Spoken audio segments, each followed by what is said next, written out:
Vamos lá, pessoal. Então, o nosso último bloco passou voando. Vamos ver. Então, com relação à jornada, nós combinamos o seguinte. Toda vez que nos depararmos com uma jornada de trabalho descrita pelo examinador, um horário, enfim, em que ele diga que o empregado trabalhava de segunda a sexta-feira, 8 horas por dia, com 30 minutos de intervalo.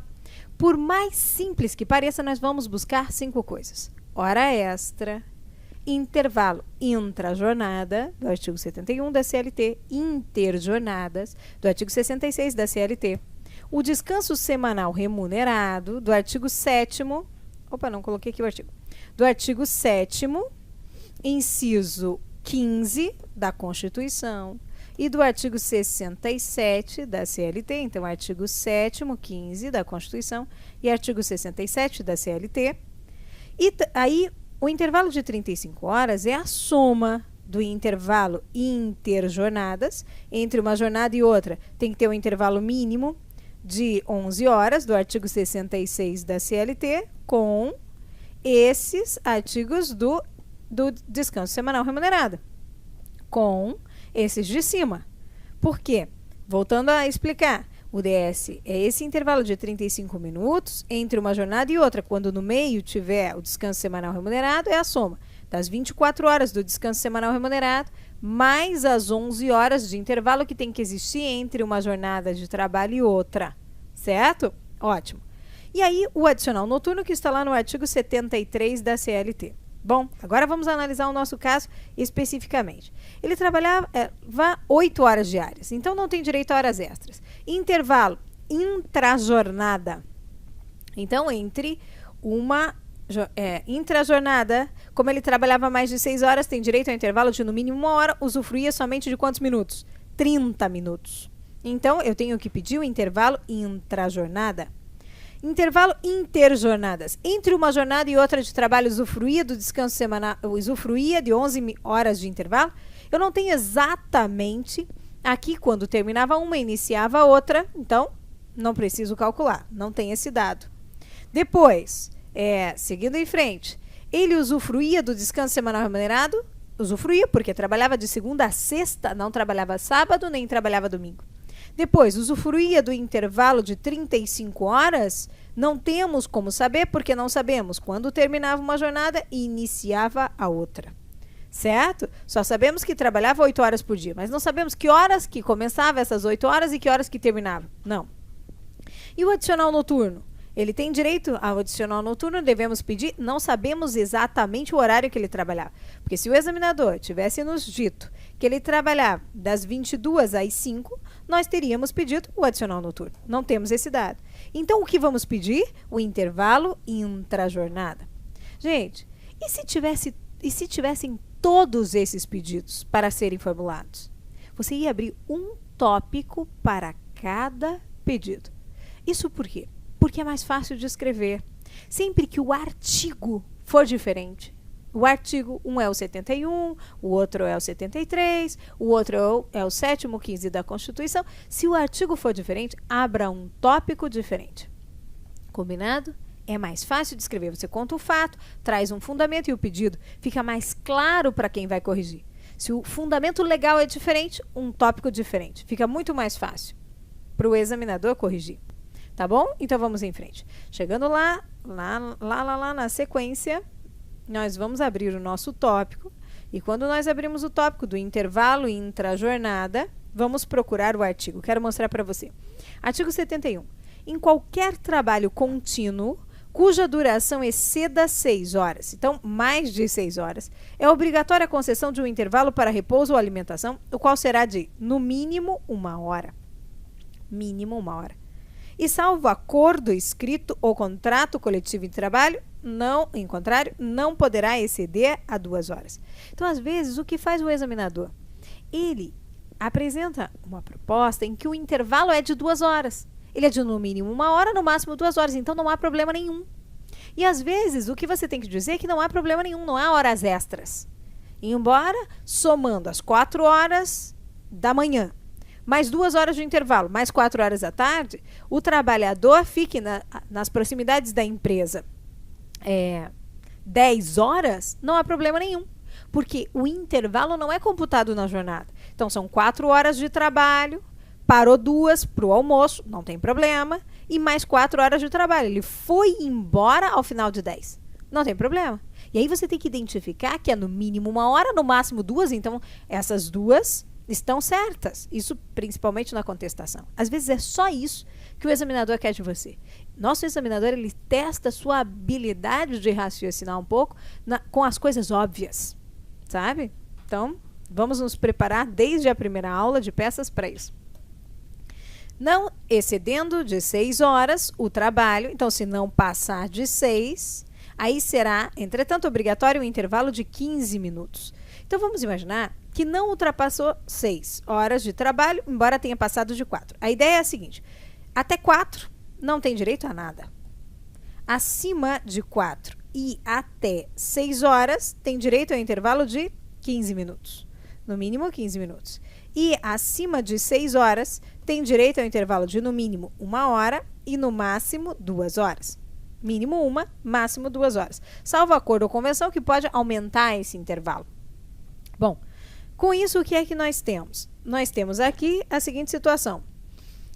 Se o empregado usufrui de apenas 10 minutos, no caso em que trabalha mais de 4 e até 6, você tem que pedir a diferença, 5 minutos. Se ele usufrui de 30 minutos de intervalo, tinha direito a 1 hora. Mas se ele usufrui somente de 30 minutos de intervalo e o mínimo é de 1 hora, nós temos que pedir os outros 30 minutos de intervalo. Certo? É isso. Aí olha o parágrafo 4º do artigo 71, que você vai destacar também. A não concessão ou a concessão parcial do intervalo entre a jornada mínima para repouso ou alimentação a empregados urbanos e rurais implica o pagamento. Isso aqui é fundamental. De natureza indenizatória. Depois da reforma é de natureza indenizatória. Apenas do período suprimido, com acréscimo de 50%, sobre o valor da remuneração da hora normal de trabalho. No mínimo, 50%. Certo? Só que é com natureza indenizatória. Isso quer dizer o quê? Que não gera reflexos. Bom, pensando nos reflexos, toda vez que você tiver um pedido, toda vez que você tiver que formular um pedido, você vai fazer assim, fato, fundamento e vai formular o pedido. Quando você finalizar o pedido, então esse pedido acabou, você vai partir para alguns passos. Primeiro passo, o que você acabou de pedir tem natureza salarial ou indenizatória? Porque se tem natureza salarial, você vai avançar para o tópico 2. Aqui nós já esbarramos. O intervalo tem natureza de indenização. É como dano moral. Não gera aumento de verbas, de outras verbas trabalhistas. Segundo passo. Se tem natureza salarial, então nós vamos pedir reflexos. Reflexos. Em que tipo de verbas? Em verbas contratuais e em verbas resilitórias. Contratuais e resilitórias. O que são essas tais verbas de natureza, verbas contratuais e resilitórias? São as verbas devidas durante o curso do contrato de trabalho e as verbas devidas no momento da rescisão. Por exemplo, o aviso prévio é uma verba resilitória. E quando você pede uma verba de natureza e o 13º salário é devido durante todo o curso do contrato de trabalho e também no momento da rescisão, então também é uma verba contratual e resilitória. Quando você quando você está diante de uma parcela, férias é uma verba contratual e também é devido no momento da rescisão, é uma verba resilitória. Então, quando o que eu peço tem natureza salarial, é salário, é contraprestação pelos serviços prestados, não é indenização. Então, eu vou pedir reflexos em verbas contratuais e resilitórias. Certo, gente? Então, se você pedir reflexos, se você pedir uma verba de natureza salarial, você vai pedir reflexos. Lembra quando volte um pouquinho, vou pedir para você voltar ali na equiparação salarial. Quando nós abrimos o tópico da equiparação, nós trouxemos o fato, o fundamento e depois o pedido. Diante do exposto, requer o pagamento das diferenças salariais. Quando você terminou de formular esse pedido, agora nós já temos condições de avaliar, tinha uma partezinha final, que é bem assim, ó, bem como reflexos nas verbas contratuais e resilitórias. Por que você escreveu isso? Por que nós vamos escrever? Porque todas as vezes que nós finalizarmos o pedido, finalizar o pedido. Então, esse é o primeiro passo. Você finalizou o pedido, então você vai olhar para o seu pedido agora. Aquilo que você postulou, olha para aquilo. E aí, primeira etapa, você vai se perguntar, tem natureza salarial? E aí você vai observar e vai responder intuitivamente. Veja, diferenças salariais de R$1.000 por mês é natureza salarial? É, R$1.000 por mês de salário. Então, avanço para o segundo tópico. Logo, tem que gerar reflexos. O que são esses reflexos? Reflexos em verbas contratuais, que são aquelas devidas no curso do contrato de trabalho, e em verbas resilitórias. Contratuais por quê? Porque quando ele recebia, veja gente, ele recebia R$1.500, certo? Só que ele deveria ter recebido durante todo o curso do trabalho R$2.500. Então, o 13º salário de todo o curso do contrato deveria ter sido de R$2.500. Entretanto, foi só de R$1.500. Eu quero reflexos no 13º. Quero reflexos no 13º proporcional da rescisão também. Durante todo o curso do contrato, ele recebeu férias de R$1.500. Quando terminou o contrato, as férias proporcionais, as que tiveram que ser pagas, também foram pagas, calculadas sobre R$1.500. Porém, se o seu salário deveria ter sido de R$2.500, há diferenças quanto às férias para receber. Então, quando você pediu diferenças de R$1.000 por mês, você só está recebendo R$1.000 por cada um dos meses de trabalho. Você também precisa pedir reflexos. Como você vai saber? Você vai sempre finalizar primeiro o pedido. Finalizou. Olha para o pedido. Olha. E se faz duas perguntas. Esse pedido tem natureza salarial? Se sim. E aí vale a pena anotar. Se tem natureza salarial, porque é salário, uma diferença de R$1.000 no salário por mês, avançou. Então, eu vou pedir reflexos. Reflexos em verbas contratuais e resilitórias. Isso porque você vai ter direito a essas diferenças. Para ter direito a essas diferenças, basta que o que você tenha acabado de pedir tenha sido uma verba de natureza salarial. E aí já está. Ok? Por isso que nós pedimos. Quando nós pedimos um detalhe a mais, para ficar bem completo, é o seguinte. Essa sua verba é de natureza salarial? É. Então, você avançou. Avançou? Vamos avançar para uma segunda etapa aqui, que aí sim você nunca vai ter dúvida. Qual é a segunda etapa? Essa parcela é devida de forma habitual? Sim, durante todo o curso do contrato, ele tinha direito a uma diferença de R$1.000. Então, já está. Nós vamos para a terceira etapa, que é pedir reflexos em verbas contratuais do curso do contrato e resilitórias. Perfeito? Então, quais são mesmo as 3 etapas? Vamos colocá-las aqui outra vez. Então, primeiro passo é concluir o pedido. Primeiro passo é esse. Você vai concluir o pedido. Aí você saiu do pedido como se você fosse passando por um filtro. Primeira etapa do filtro. Você vai verificar como uma chuva que vem e tem que passar por esse filtro. Para saber se vai pedir reflexos ou não. Primeiro, a verba tem que ser salário, tem que ter natureza salarial, tem que estar pagando pelo trabalho prestado. Tem natureza salarial? Tem. Se tem natureza salarial, e você às vezes vai conferir na lei, por exemplo, o intervalo tem natureza indenizatória, então não gera reflexos. Férias, aí você vai analisar. Se for vale transporte, não tem natureza salarial. O próprio examinador já diz, certo? Aí vem, você viu a verba tem natureza salarial. Você segue em frente. Ela é devida com habitualidade. Se ela for devida com habitualidade, você ultrapassou o próximo passo do seu filtro. É devida com habitualidade, sim. Então, você chega finalmente no pedido que vai formular. Você quer reflexos em verbas contratuais, que são aquelas diferenças, então, do curso do contrato, e resilitórias.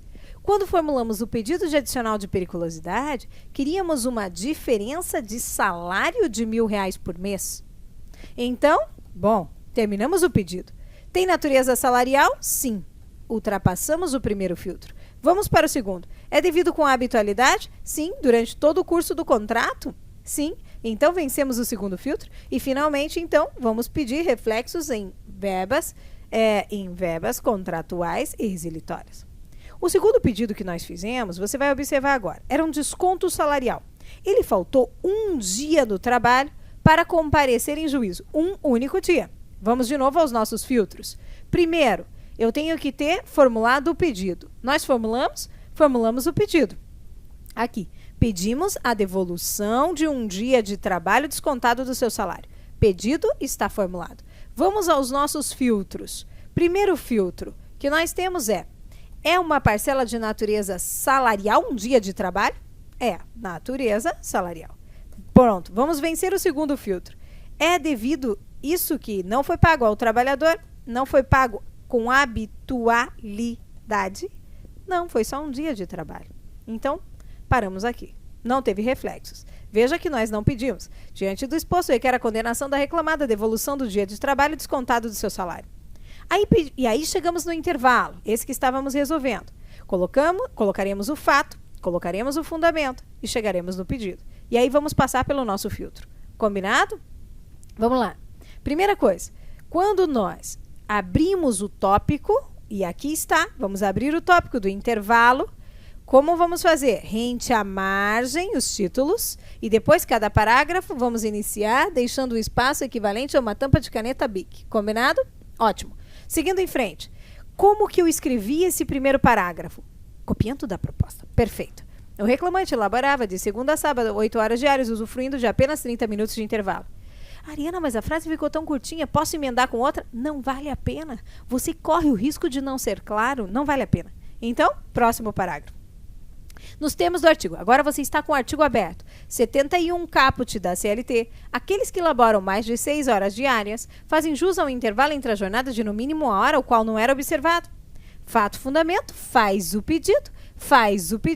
Diante do exposto, requer a condenação da reclamada ao pagamento do período suprimido, ou seja, 30 minutos diários, acrescidos de 50%, nos termos do artigo 71, parágrafo 4º da CLT. Uma dica, deixe para pedir os 50% no parágrafo do pedido. Então, você traz o fato, diz que ele usufruía só de 30 minutos de intervalo. O fundamento, aquele que trabalha mais de 6 horas tem direito a 1 hora no mínimo. E o pedido, faz o pedido. Sua cabeça não deixará você esquecer. E aí você dirá, diante do exposto, requer a condenação da reclamada ao pagamento do período suprimido, 30 minutos, acrescidos de 50%. Traz os 50% no último parágrafo, assim é mais fácil escrever. Da onde que você tirou os 50%? Do artigo 71, parágrafo 4º da CLT. Terminou aqui, colocou o ponto. Isso quer dizer que você finalizou um pedido. Se você finaliza um pedido, há que recordar. Vou verificar os reflexos. Para verificar os reflexos, é como um filtro. Primeira etapa, você tem que saber se a parcela tem natureza salarial. Tem natureza salarial. Segunda etapa, se era devida com habitualidade. E aí sim, se você vencer isso tudo, você chega finalmente ao final do filtro, em que você vai pedir reflexos em verbas do contrato e resilitórias. Então tá lá. Tinha natureza salarial o intervalo? Não. Está escrito no artigo 71, parágrafo 4º, que o intervalo não tem natureza salarial mais.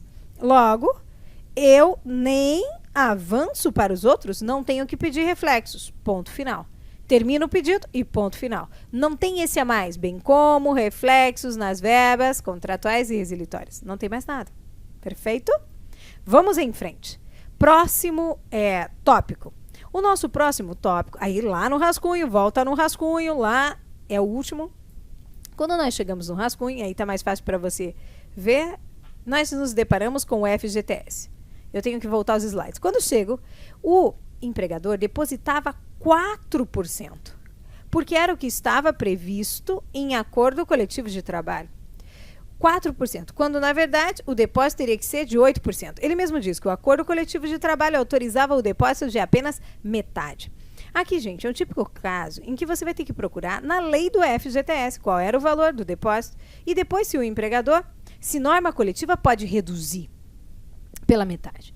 Há um artigo precioso na CLT, que é esse artigo 611B.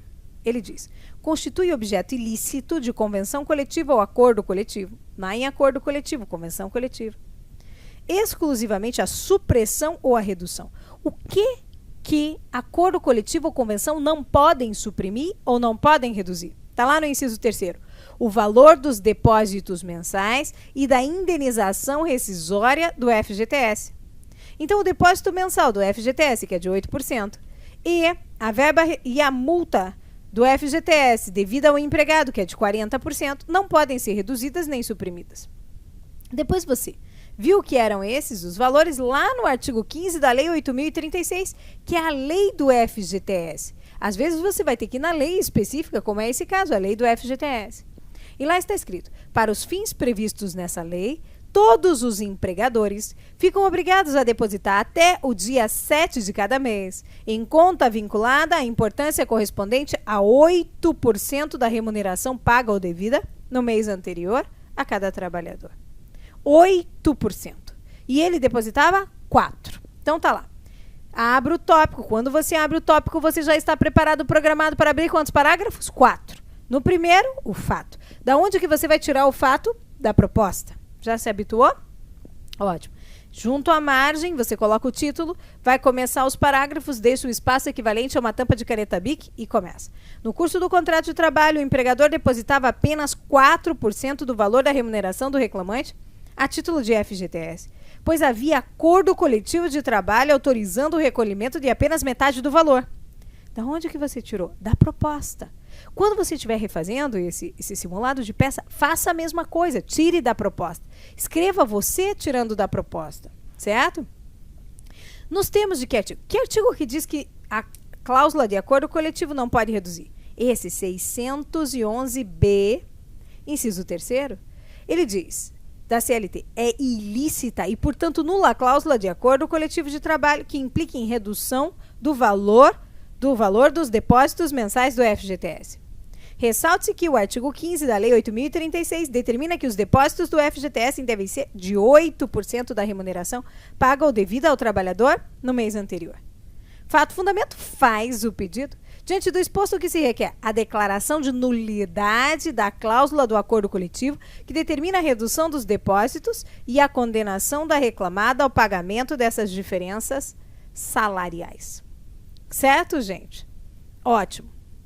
Como não é salário, você não vai pedir reflexos em outras verbas de natureza salarial. Não aumenta outras verbas de natureza salarial, mas você cogitou. Pronto. E aí agora?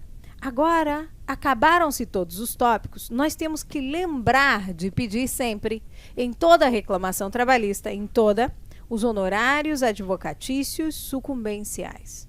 Os honorários advocatícios sucumbenciais, previstos lá no artigo 791 da CLT, são devidos em todas as reclamações propostas agora, como você vai propor, depois da reforma trabalhista. Ao advogado, ainda que atue em causa própria, serão devidos honorários de sucumbência fixados entre o mínimo de 5% e o máximo de 15%. Sobre o valor que resultar da liquidação da sentença, do proveito econômico obtido ou não sendo possível mensurá-lo, sobre o valor atualizado da causa. Certo? E aí nós vamos pedir, num parágrafo muito, muito simples. Aqui, requer a condenação da reclamada ao pagamento dos honorários advocatícios na importância máxima, 15% sobre o valor que resultar da liquidação, nos termos do artigo 791-A da CLT. Certo, gente? Aí acabou. Acabou todo o mérito. Você procurou 1, preliminares, não tinha. 2, mérito. E a técnica é muito simples. Fato, fundamento, faz o pedido. Fato, fundamento, faz o pedido. Fato, da proposta. Fundamento, com o artigo aberto. Pedido, diante do exposto, requer aquilo que você quer. Finalizou o pedido, você vai se perguntar, será que eu preciso pedir reflexos? Para isso, aquilo que eu acabei de pedir, eu olho para aquilo que eu acabei de pedir. Se tem natureza salarial, eu avanço. É devido com habitualidade? Fechei o cerco? Sim, se o que eu quero é com habitualidade, então vou pedir reflexos em verbas contratuais e resilitórias. Pronto. Se não tem natureza salarial, não aumenta outras verbas, não vai aumentar 13º, férias, não vai aumentar as outras verbas. Então, eu não peço reflexos. Certo? Ótimo. E aí vem agora o tópico dos pedidos, que é a repetição dos pedidos, bem sucintamente. Diante do exposto requer a condenação da reclamada ao pagamento de diferenças salariais, bem como reflexos nas verbas contratuais e resilitórias. O importante é que, ao final, você deixe um R cifrão para indicar que você sabe o que prevê o artigo 840, parágrafo 1º da CLT. Ele prevê que o pedido precisa ser certo, o pedido precisa ser determinado e para todos os procedimentos ele tem que ter o valor, então com valor. E aí de duas uma, ou o examinador quer que você coloque o valor e mesmo assim você não vai colocar, a não ser que você saiba fazer contas, vai deixar só o espaço. E aí pode ser sim que que ele desconte alguns pontos, mas é importante que você tenha condições de garantir. Sim, tenha condições de garantir 98% da prova e não se perca por causa de 2. Não dá tempo de aprender a fazer as contas agora. Ou ele dispense os valores. E aí você, da mesma forma, vai colocar esse R cifrão. Não vai colocar o valor, o cálculo em si, já sabe que está dispensado, mas vai deixar o R cifrão para indicar que sabe que na vida real, numa petição da vida real, colocaria o valor exato. Ou seja, repito todos os pedidos e ao final coloco esse R cifrão para os pedidos condenatórios. E por fim, 3 requerimentos finais.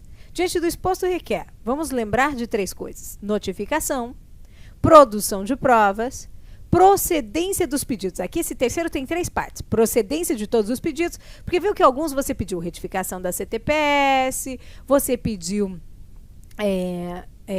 por exemplo, você poderia ter pedido outras verbas que nós vamos formulado outros pedidos que não têm natureza condenatória. Nós vamos aprender, por exemplo, uma liminar. Então eu quero a procedência de todos os pedidos, bem como e assim a condenação da reclamada no pagamento das verbas postuladas. Esses valores eu quero acrescidos de quê? De juros e correção monetária. Então, notificação, produção de provas e procedência dos pedidos com a condenação da reclamada no pagamento das verbas postuladas com juros e correção monetária. E aí, por fim, deixa eu mostrar completo como ficou. Notificação da reclamada para oferecer resposta à reclamatória trabalhista sob pena de revelia e confissão quanto à matéria de fato. Reclamatória e reclamação é a mesma coisa.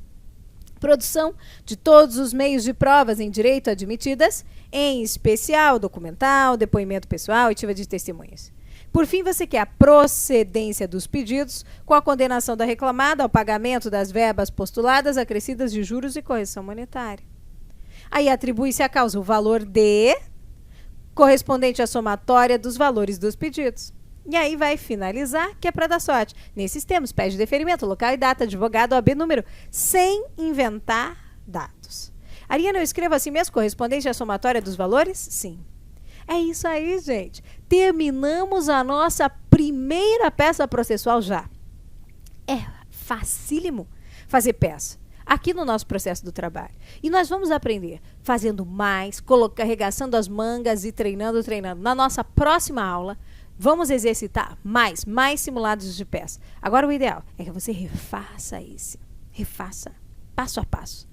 Por quê? Quando você refizer esse exercício, no próximo você vai estar mais familiarizado, mais fácil vai ser, mais coisas você vai guardar. Aquelas informações já vão vir novamente. Você vai estar mais próximo da aprovação. Bom, nós finalizamos a primeira aula. E eu garanto a você que você vai viver uma sensação maravilhosa. Sabe que não vai ser fácil.